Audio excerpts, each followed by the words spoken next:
Hello and welcome to today's live webinar, the 10 best ways to improve your board.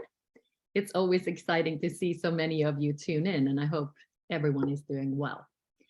I know that you are eager to get started, and so am I, so let's get to it. The purpose of these webinars is to educate, inspire, and empower global leaders like you to help modernize boards and ultimately make boards more efficient. You are very important to that process. Our expert speakers bring a wide range of current leadership and board-related topics to the table. Shortly, you'll meet governance expert Nicholas Barnett, and he will talk about his extensive board research, share some findings, and reveal the best ways to better your board. My name is Red, event manager for Shaparency and today's webinar moderator. Before we begin, let me introduce you to our webinar host. Shaparency is a user-friendly, cost-effective digital board management and collaboration tool designed to help you save time, money, and be more effective. It has all the features your board needs to thrive, including modern digital security, an ever-growing series of board effectiveness measurement tools, and board education partners. 3 quick reminders before we do begin.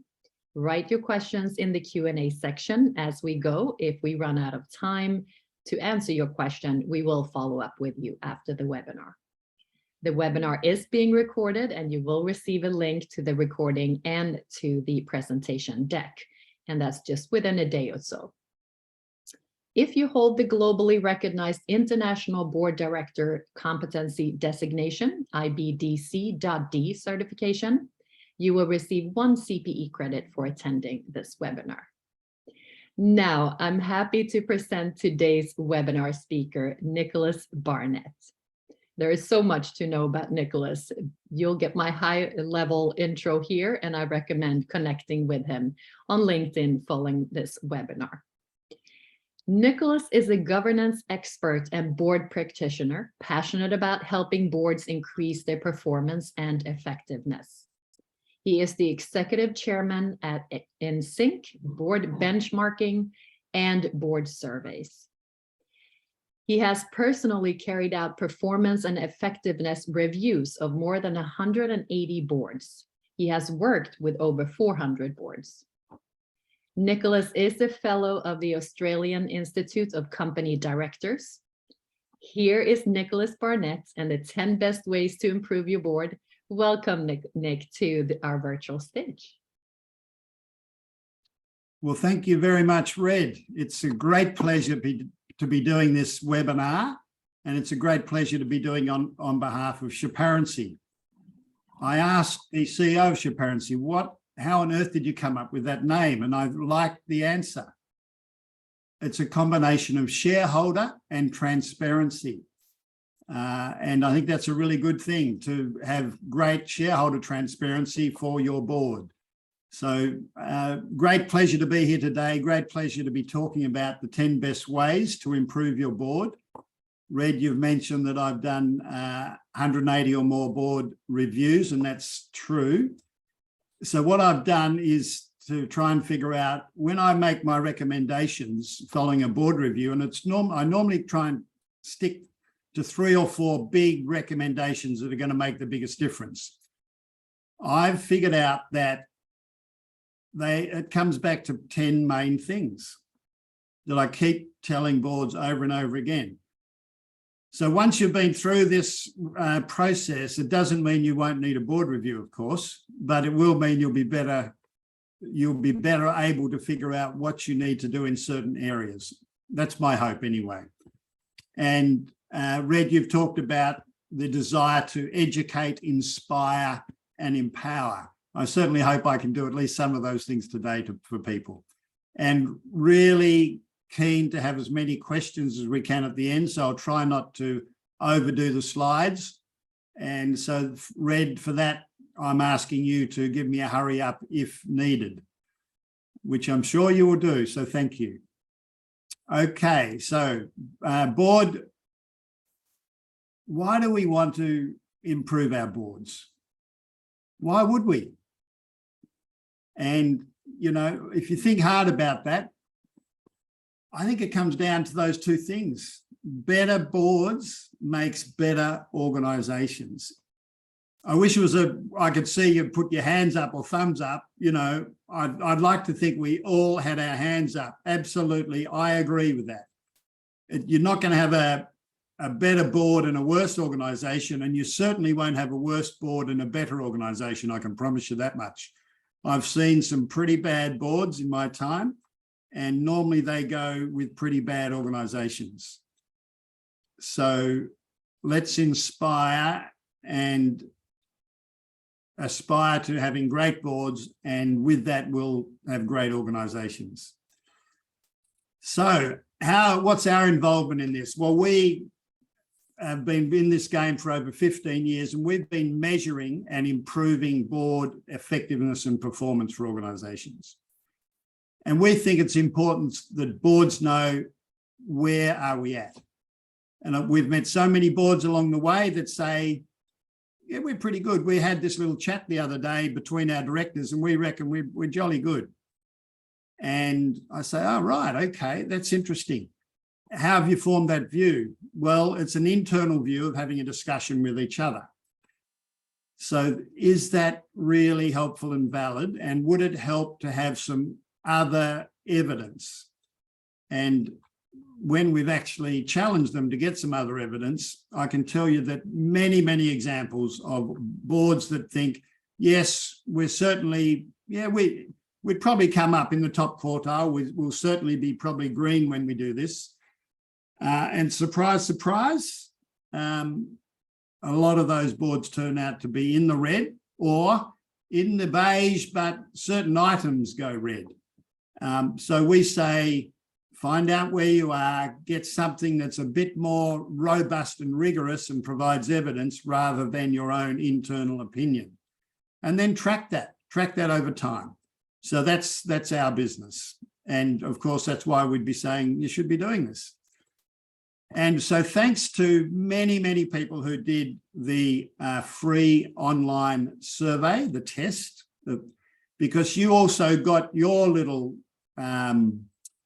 test based on your opinion. So one person did the survey. We then give a free benchmark report exactly like this. Now, it won't surprise anybody that some boards, based on the opinion of one person, were very much right down there in the red. It will nor surprise you that others thought their board was very much up in the green. There are also many in the beige and at different parts right across the scale here. And I hope that those that did it found that, yes, based on my view, I think actually my view is pretty right and the board's struggling or the board's really good, or actually the board's okay, but when I look at the detail, I see we're not so good at the red stuff and the green stuff. Yeah, we're pretty good at that. Now, when I looked at all the results, the 30 or 40 people that did the free trial, there were two big things overall that came out for me. One is that, interestingly, you're pretty pleased with your CEO and your board CEO relationship. So that's a big tick. Interestingly, organisational performance, number 14, came up pretty well. So they were two of the higher areas. So I'm going to say that's good oversight. It's great to have a great CEO. It's fundamental. It's fundamental to build a culture of performance in your board and therefore in your organisation. But I've also got to say that the rest of the areas, based on the 40 or so people, were quite disappointing, and particularly around board composition and renewal, pretty low. Board role clarity was pretty low. Now, you will recall that the version that you saw was a cut down version. So this is the full version. This is our framework. It's been very rigorous through a very rigorous process to come up with this framework. And I say it's taken us 15 years to figure out the bleeding obvious. And what do I mean by that? Why is it bleeding obvious that this is such a good framework? In my view, the best framework on the planet. I haven't seen a better one. And why I say that is that it includes every single thing. So there's 20 areas there, and every one of those is important for a board's effectiveness. And I challenge everybody I come across, and I challenge all those on this webinar, maybe in the Q&A, to cross something off there. No, Nick, board dynamics number 6 should not be on there. It's not relevant to board effectiveness. Or continuous improvement number 19 should be removed, or whatever. You tell me which one you think should be removed, and I'll have a robust discussion with you about that. You can also tell me what's missing, and I've challenged plenty to do that, and I haven't heard anybody come up with something that I'd want to add either. So that's the robust approach we use. Here's some of the many, many boards in the database, right through across the world. We've done board reviews mainly in Australia, Asian region, listed companies in Malaysia, a lot in Mauritius, South Africa. You can see Uganda there. Recently did the biggest sugar mill over in Tanzania, a bank over in El Salvador, another Lloyd's agency in London. So, but also smaller organisations. Smaller organisations there like the National Golf Club or the Royal Flying Doctor Service and other smaller organisations and government organisations, all sorts, Zoos Victoria, global organisations, World Vision, etc., all in the database. So let's get to the 10 things. Number 1, and this is foundational. Whoops, slides not working. There we are. Foundational to have the right structure, composition, and renewal. The board's got to have the right structure. So the right structure means is it the right size? Has it got the right number of independent directors on it? Has it got the right number and type of committees? So is it structured well? And you'd think, well, that should be pretty simple, but it's too often we haven't got the right structure. We've got a board that's too big.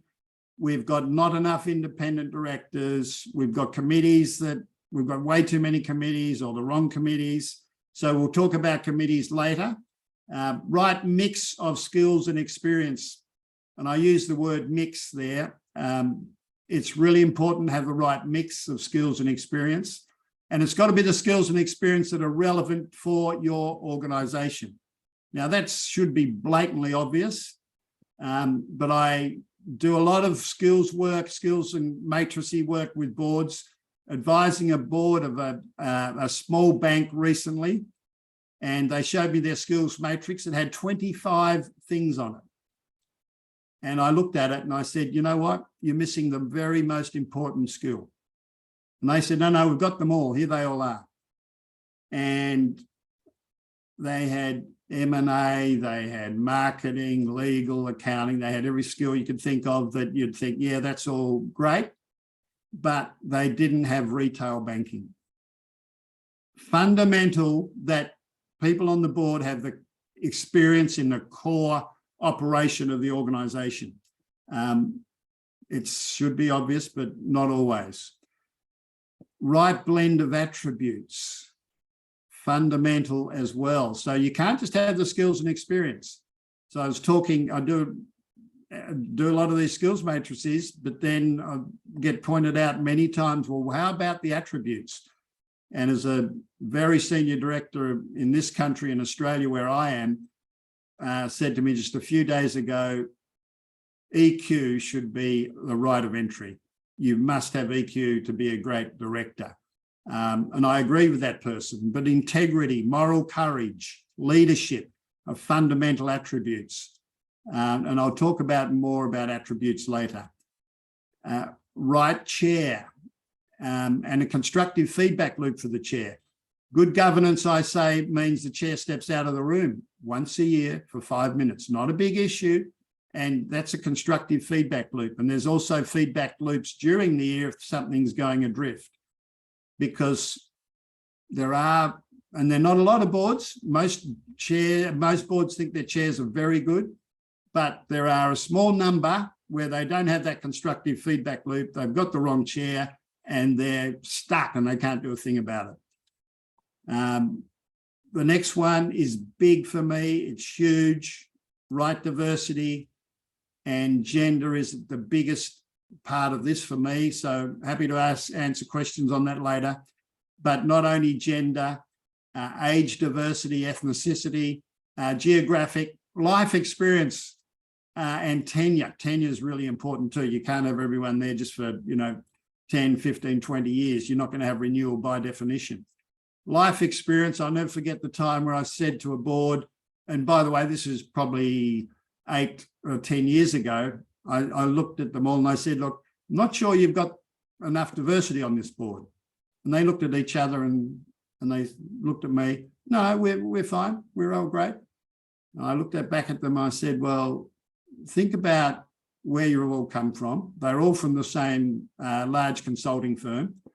And it was back, I remember seeing the film, The Men in Black, and they all dressed the same, all white shirts, black suits or really dark suits. I thought, wow. And it's amazing what someone else can see that they can't necessarily see. Open-minded search and selection. Oh dear, how many times do I have to tell people about this? Oh no, we've tried everything. There's no person out there. It's not possible to find a female. It's not possible to find anybody with this skill. And I'm thinking, how have you tried to go about it? Oh, we've all asked all our mates and we've tried lots of things and we just can't find them. It sort of reminds me a bit of COVID. COVID, couldn't have more than 2 or 3% of our people working from home. It's impossible. We've done a study. It's impossible. And so many people said that. And then COVID came and then 100% working from home within 2 days. There's a lot more that's possible than you think, and you just need to have a far more open-minded approach. When I say you on this webinar are probably all fine, but there's certainly plenty of boards that haven't got that open-minded approach.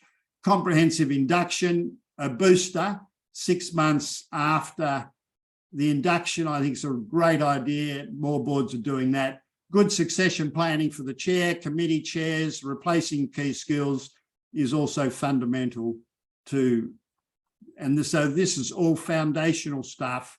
I'm going to speed up a bit because I reckon I'm a bit behind.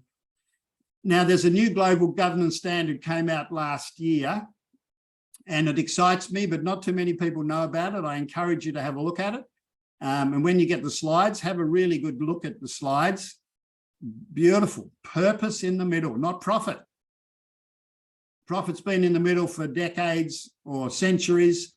It's been pulled out. Purpose is in the middle. I just love that. I'm very much a purpose-driven leader. I've written my 3rd book co-authored on why purpose matters and how it can transform your organisation.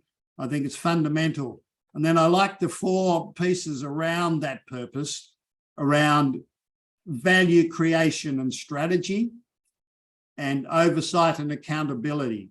So there's 2 main things there. I'm going to talk about a bit more on the next slide. And if you haven't seen the Business Roundtable's purpose of a corporation, you better have a look at it. Really encourage it. It gets back to things like social license to operate. We're not just all about the shareholder. We're not just all about profit. Boards need to grapple with that and understand that, and they'll be on the right track. Next thing I'm telling more and more boards is you just don't have to do oversight. It's not just about oversight and accountability, as per the last slide. And too many boards think they need to be the policeman. Too many directors think they need to be the policeman. Too many think, gotcha, found you out, you're wrong, I'm right. That's the old days. That's the command and control. That's gone. there's got to be empowerment, accountability, and you oversight, you use your committees, but at the main board, you've got to add this strategy and value add component. The way I help boards figure that out is I ask them, well, what are the 3 big rocks for their board and their organization? What are the 3 biggest things that they can focus on over the next 12 months or 18 months to make the biggest difference for the organization over the next 5+ years? Interesting question. The 3 big rocks, what are they? And when I do my board reviews, I always ask every director and executive that question. I then get a list. And if the boards are really on board and aligned, they'll all say the same 3 things. That has yet to happen. That's yet to happen. Normally, the list has got 10 or 12 things, and sometimes it's got 25 or 30, as nearly as many as the number of directors on and times 3, or the executives and directors times 3. So that sort of says to me that the board's not clear on its priorities. It's not clear on the things that are going to make the biggest difference. It's not ensuring that it's adding long-term value. It's just doing stuff. Don't get stuck into a rhythm of just doing stuff. It was interesting, the CBA, APRA, the regulator here, did a review of the CBA's board. And, one of the big things that came out of it for me is they were just doing stuff. They didn't have a differentiated board agenda that said, here's the big issues, and put them front and center and carve out time to deep dive into the really important stuff, and then review annually, how do we go with that important stuff and reset for the next year. Really important. And the other way I think about this, I ask people, what legacy do you plan to leave? I've had this chat with so many chairs in particular, and it's a beautifully challenging question. Think about it. You're going to sit on a board for 5 or 8 years and then get off, and you're going to think, now, hold on, what legacy did I leave? Well, I attended 73 board meetings and 21 committee meetings. Yeah, right. That's not a great legacy. What else happened? What change did you drive? Why is the organisation different because you are the chair? Why is the organisation different because you are on the board? You're a director. What contribution, what difference did you make? I think it's a great question, and I encourage people to do it, yes, as a post-mortem, but gee, don't wait till 5 years or 8 years once you're off. Do it as a pre-mortem.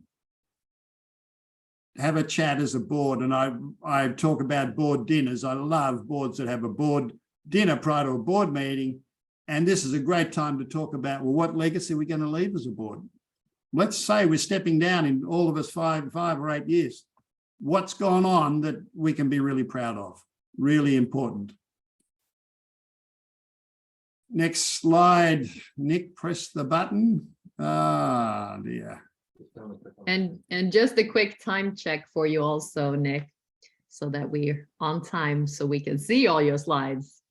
And you're wanting me to finish in 10 minutes, are you? Or no, 15. You can even have 20. 15. Yeah. I'll be finished in 15. And I need you there, Ed, because I talk too much. Thank you. No, it's so interesting. So please. Yeah, thank you. Thank you very much, Red.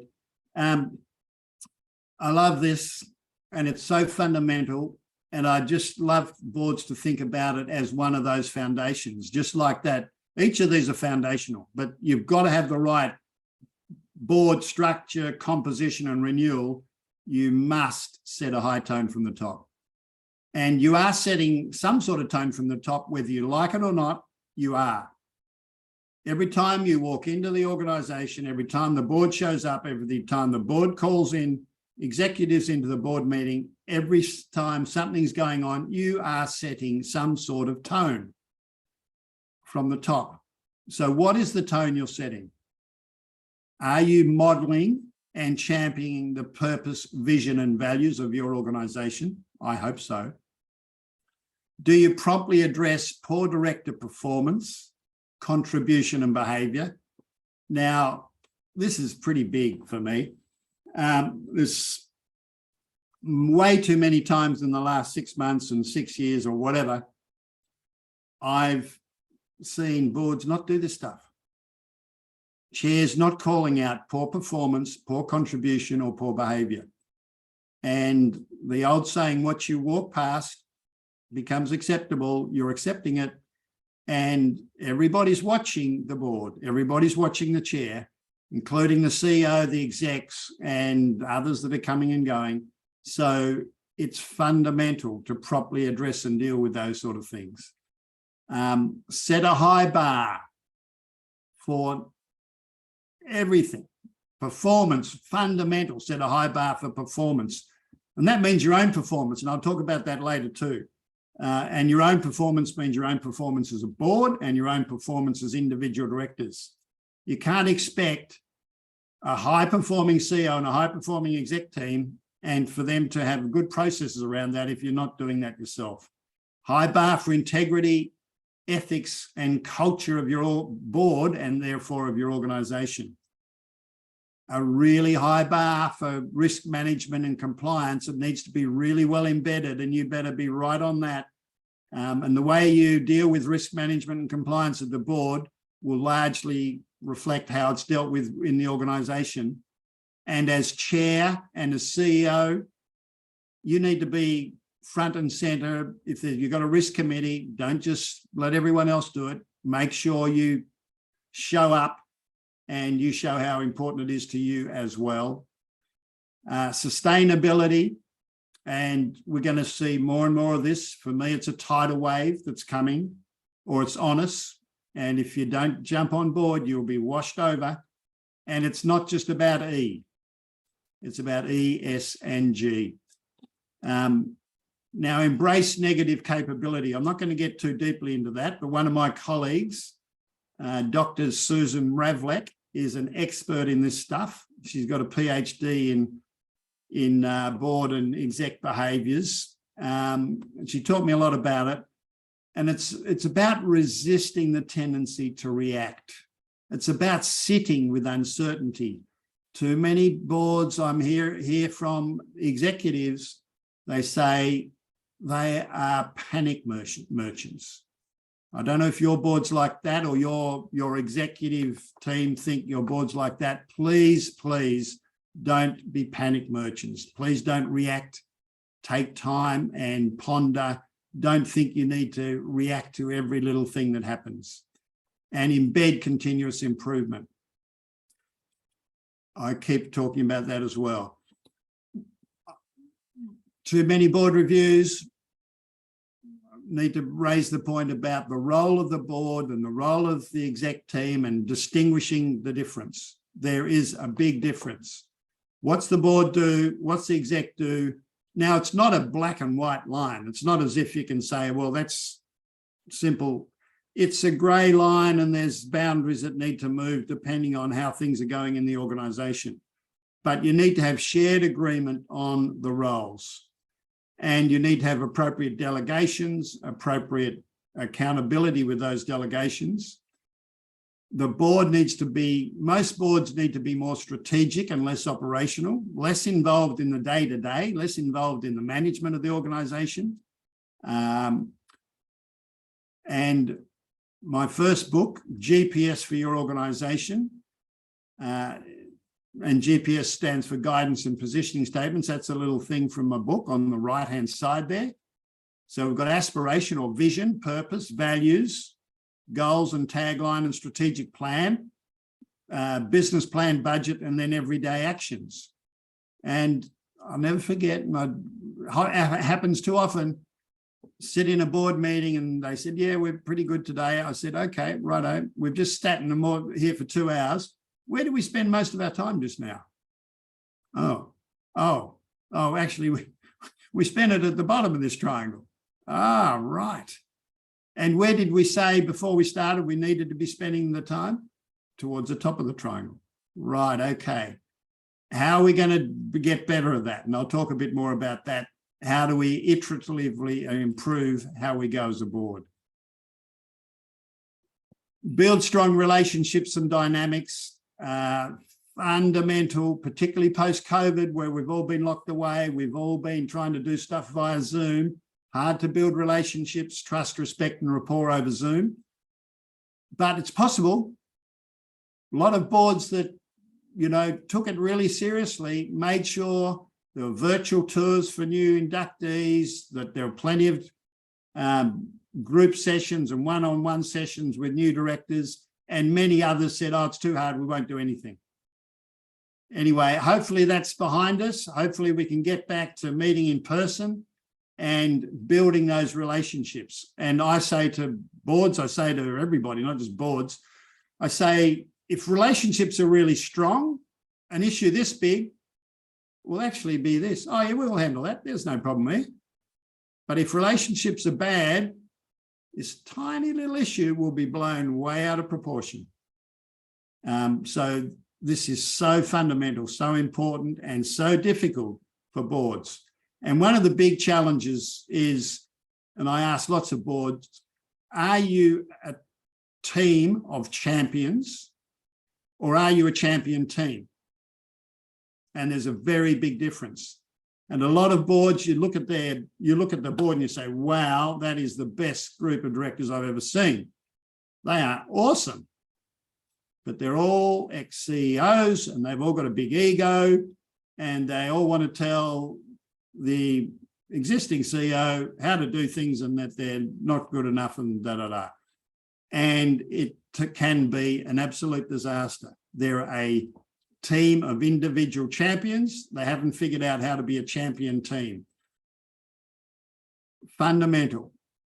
Clear expectations of each other is really important in terms of strong relationships and dynamics. And if they're not strong, clarify those expectations and do it in an open forum. Here's what we as a board expect of our execs. Okay, execs, what do you expect of us?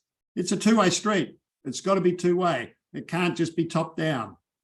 Robust discussions, healthy skepticism, no elephants. No elephants. How many boards have elephants in plain sight that can't be discussed? Too many elephants. Act early to identify and resolve conflict and get some external help. It can be a circuit breaker. Now we're getting down to, and hopefully I've sped up a little bit, effective board reporting and meeting management. I could talk all day about any of these, obviously, but, you know, setting the context, paint the picture. So don't forget, as execs, that boards come in, they do their stuff, and then they go away for a month or two, and then they come back. They can't necessarily remember exactly what was said last time. So set the context, make the link, remind them that we actually agreed to A and B last time, and now we're just trying to do C this time. So put all that together for them. Board papers, are they relevant, concise, insightful, timely, and forward-looking, not backward-looking? A lot of board papers can be more forward-looking and less backward-looking. Do we provide adequate time for reflective thought for people? Financial and non-financial scorecards, maximize discussion time is fundamental. And too many boards allow execs to come in, they've already got their PowerPoint or their report in the thing, and then they've got 20 minutes, they spend 19 minutes just going through what's already read by the directors. No good, sorry. You've got 2 minutes to give a summary, and then let's have 18 minutes of discussion. Effective in-camera sessions, that is big. I'm not going to spend too much time on it right now, but an in-camera means sessions that are with non-executive directors only. If you've got your CEO on the board or other CEO steps out and you have that discussion without the CEO, really important part of good governance. and effectiveness and performance as a board. So write committees to support the board's work. Now, the committees are there for the board. The board's not there for the committees. And so you've got to have the right committees that are right for your board. And sometimes they might just be an ad hoc committee or a time-limited committee. You want to just help finalise something, a major project or a transformation or something, and then you close it down. Don't just set up committees that go on forever if they aren't important to support the work of the board. The other part is, you know, align the board and the committee priorities. And often you'll see a board that's got a whole bunch of committees. Committees are doing stuff and it's not really integrated or linked with what the board's doing. So is it really serving the board? They're often a bit too siloed. With separating risk committees and audit committees, which a lot of organisations do these days, you've got to make sure you remove, if you can, all the double ups, and obviously you need to remove any gaps. And overlapping membership can help there. Right composition, you might have some external experts on the board. I think that's really helpful in instances, not done much on the bigger boards, but smaller boards, it's really smart.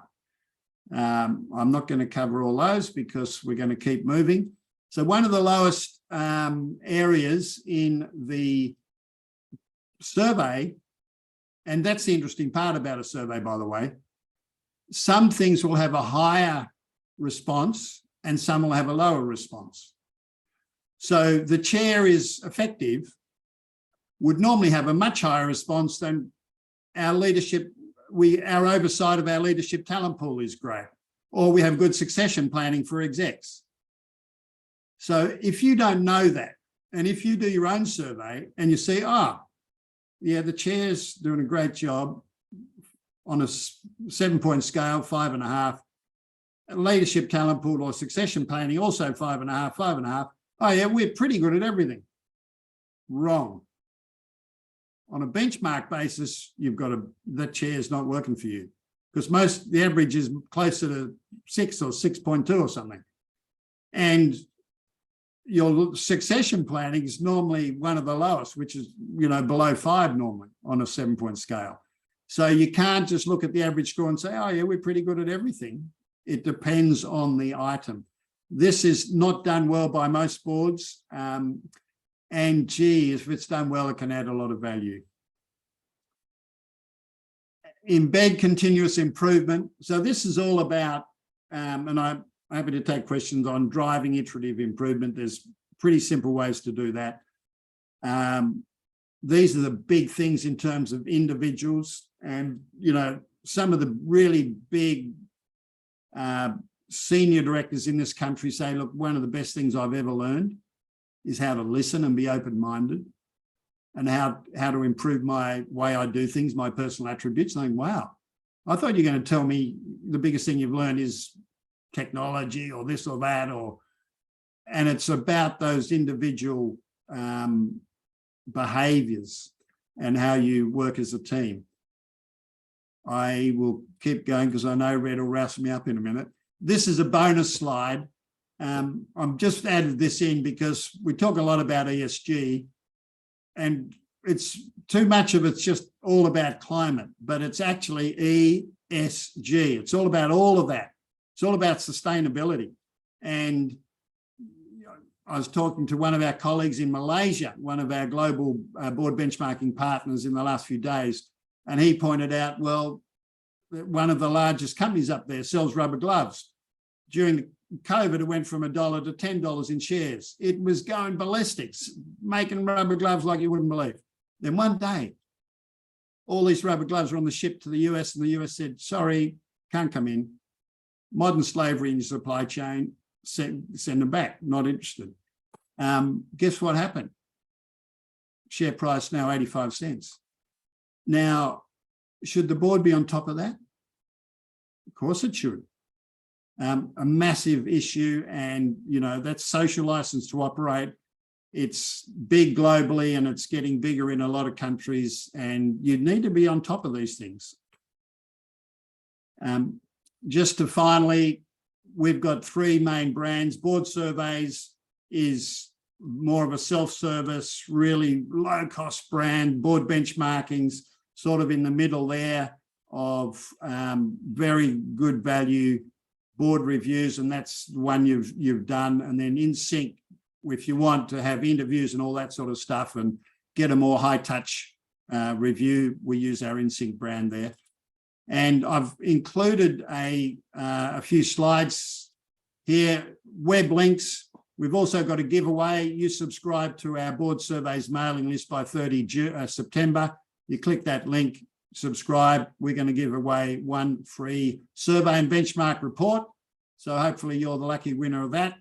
And these slides are available afterwards. I'm going to stop right there and see if you've got any questions. Oh, that's so great. Thank you, Nicholas, for this information. It was immensely interesting. So I'm sorry we have only 1 hour. We need 2 hours with you. It's great.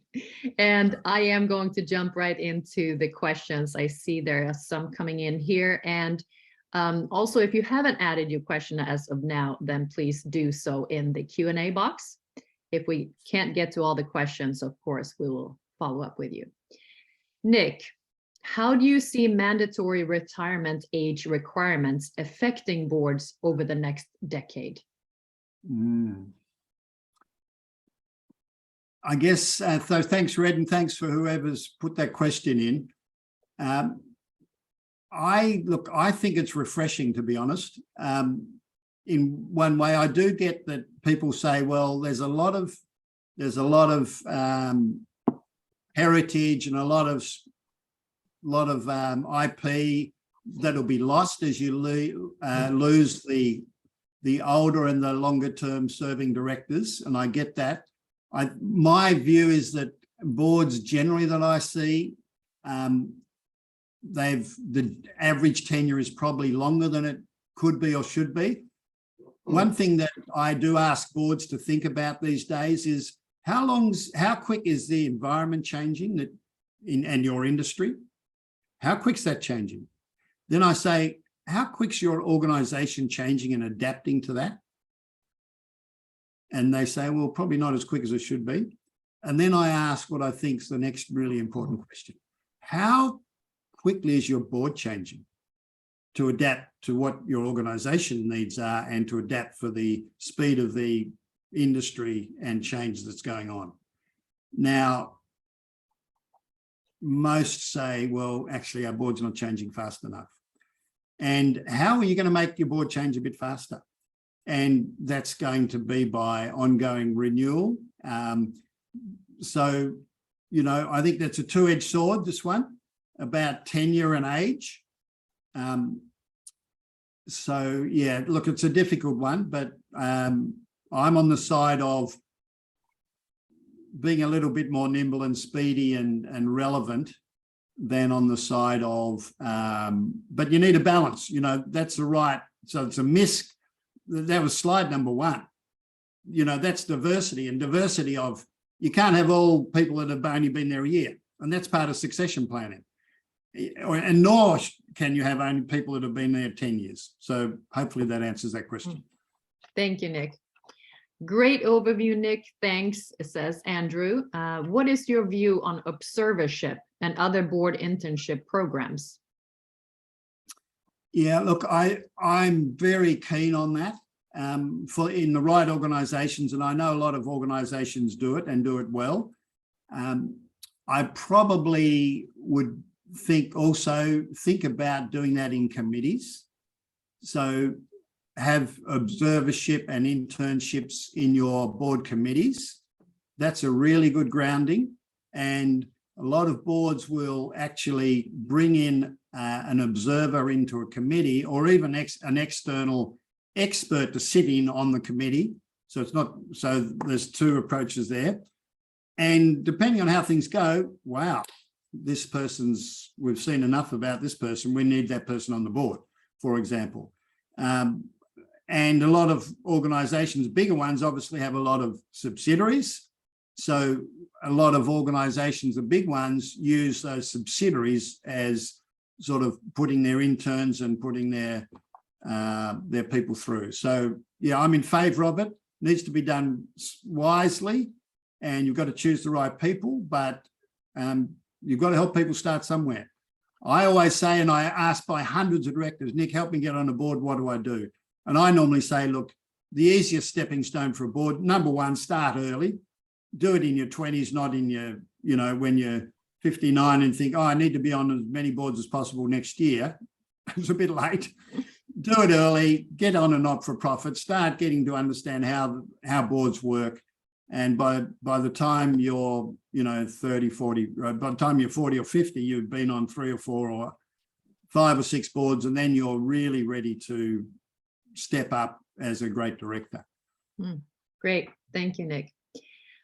Based on your background in board evaluations, do you suggest any major or unique focus areas for aspiring directors to leverage to get the appointment?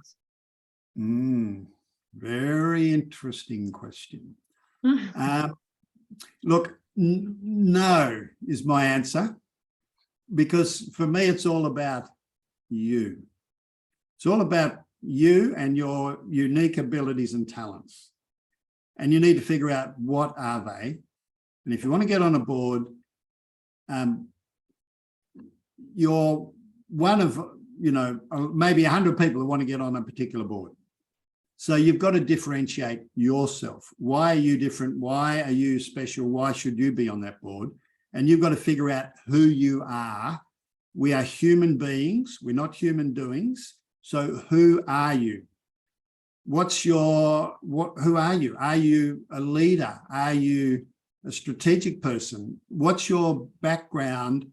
So, a lot of boards these days need greater digital, for example, and technology people and experience on the board. Have you got that? Now, maybe that's, if you haven't got it, maybe doing that, but you're not going to just get that in 5 minutes. I'm talking about stuff that's embedded in who you are. If you've got an accounting background and you've done audit and risk and so on, then wow, tilt yourself towards those sort of opportunities to get in sit on a risk committee as a observer for a while and get yourself through the system. So think about what the organization's needs are and think about who you are and how you can fit. And you think, well, maybe it's not a great fit there. I better try something else.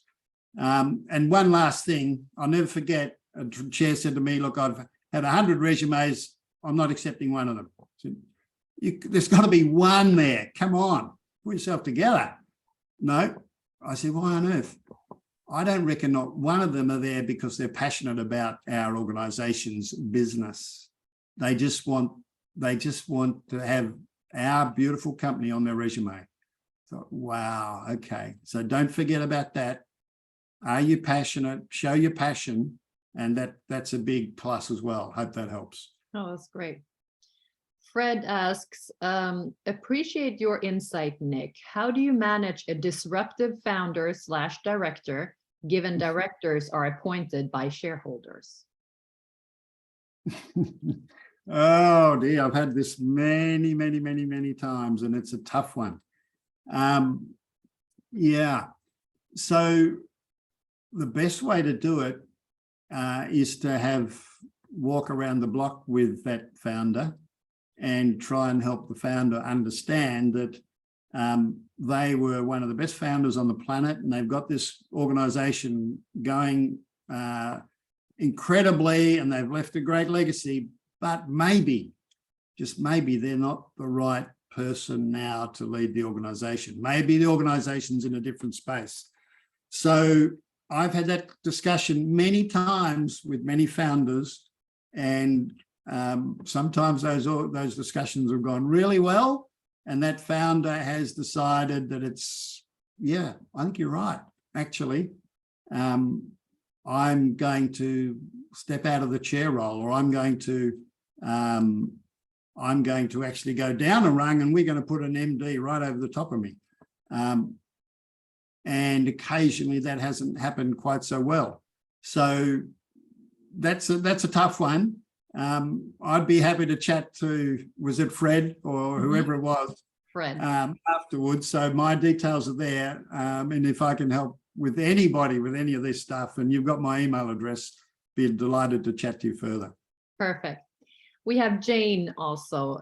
Thoughts on how to bless and release a board member that has become inactive, doesn't come to meetings, and doesn't contribute and participate? I love that question. That is so beautiful, because it starts with how to bless. And I think that boards need to be really good at making sure there's a clear expectation that you're here to contribute. And when it comes time, and when your time is done, when you've contributed as much as you can, or where the requirements are changing, we will bless you, we will thank you, we will honor you, but then we will tell you as well that it's probably time to move on and be replaced with someone else. And the good chairs and a good board culture will ensure that everybody around the table takes that view of the world, that I'm here to provide the maximum possible contribution to this board. But as soon as and hopefully I will figure it out before others, as soon as I think I've added as much value as I can, and there's probably someone else that can add more value, I will step off. And I hope that others won't figure it out before me and tell me, but if they do, then I will also step off. It's hard to build that culture, but it does happen. It's certainly happened on boards I've been on, and I think it's important. And another way that this happens is, we've talked about board reviews, but there's another component, and that's director effectiveness. So you can't have a board becoming better unless the directors are also becoming better. So director effectiveness, there's two. So there's a board survey and a board review and a board evaluation, and there's an individual director review and effectiveness and performance and evaluation. And we have both. And we often do them together. For the bigger companies, they normally want both. So if you're a smaller company, I'd say also consider doing a director effectiveness survey. And it's amazing when you've got something in black and white to say, this person, actually, the rest of the board's not so sure that you're contributing like the way you used to. Here's the ratings of everyone else's. Here's yours. You're lower than average. Here's some comments. There's a whole lot of themes. Can you read the tea leaves? Can we help you? So do it in a respectful way, but love the question. And I hope you're doing that well. Great. Des is asking, what are the major differences between NFP boards and commercial boards? Yeah. So I think the general view is that NFP, not-for-profit boards, are probably a little bit more, what's the right word, less performance-oriented and less worried about that, and more purpose-driven and so on. And I think that's generally probably the case. But in my experience and based on our survey results, not-for-profits have a slightly lower bar than for-profits, and financial services have a slightly higher bar than just general organisations as well. So, but, you know, it's not massively different. I just say all of the principles that I've set out there apply to not-for-profits, they apply to government entities, they apply to member organisations, and they apply to private companies, and they apply to listed companies, and anything else you can think of. Great, thank you. Your survey framework talks about risk and compliance, but you haven't gotten that on your list in the top 10. Are boards generally good at overseeing risk? Interesting. So it's interesting. It's not. So it's in my 20. and it's really interesting that we used to call it risk and compliance. We've changed it to governance of risk and compliance, because that's the board role. The board's role is to govern risk and compliance. And I have referred to it in setting the right tone at the top. I did refer to it in when I talked about risk committees. And I think this is all about ensuring that you have very much a differentiated board agenda, which I've talked about, for your organization. So you've got to understand, and I talked about the 3 big rocks, but you should also know, and you should also do a top-down on the 3 big risks to the organization. And that should be board-driven. What are the 3 big risks? So risk management globally, unfortunately, is mostly bottom-up, and we've got lists and lists and lists of risks, and it's clogging up the system. And there's hundreds of things on these lists. And even when it comes to the board, they're looking at hundreds of risks. Well, no, let's look at the main risks let's do a top-down view, but let's also look at risk through the lens of what is the risk of our strategy not being achieved. That's what it's all about. And what are the main risks? And so less risk lists and more oversight of our risk governance. Great, thank you. And we have time for one more question, Nick. You mentioned the importance of gender diversity a few times.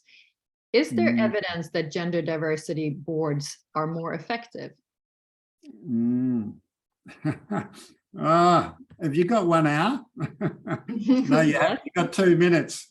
Look, there's so much evidence. And probably a lot of people on this call have read a book called Lean In. And that's not a bad title, but I reckon there's at least 150 pieces of evidence cited in that book.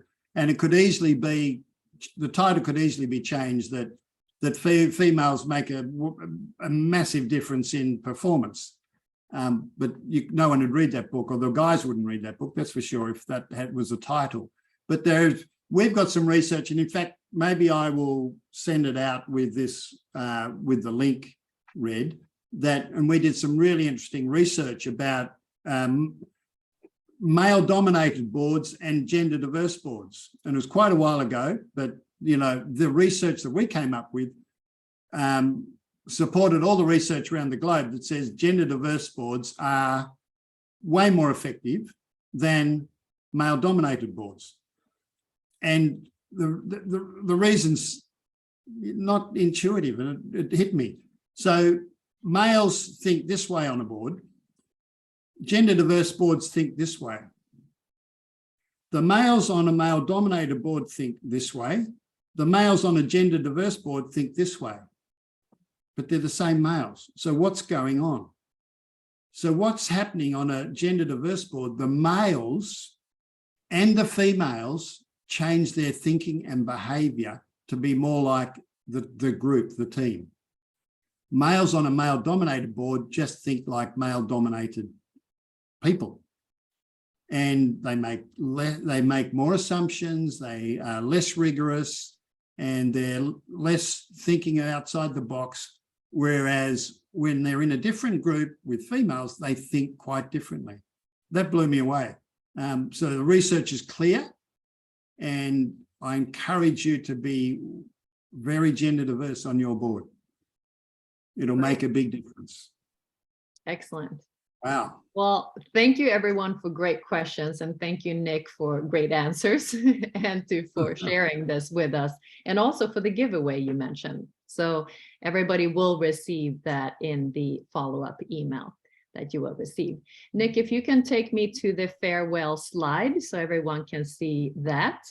So for further information on Shaparency and to get a free 14-day Shaparency test drive, you can visit shaparency.com. To enroll in our global education and certification course hosted by our education partner, you go to shaparency.com/board education. And for more information on our upcoming events, you go to shaparency.com/events. And Right now, you are able to sign up for next month's webinar, which is Drive Effective Organizational Behavior from the Boardroom with Chloe Irons. Thank you so much for everyone for tuning in today. And thank you again, Nick, for sharing your research and what we can do to improve our boards. From me and the entire Shaparency team, have a great rest of your day and see you very soon. Thank you, Red. Thank you, Nick.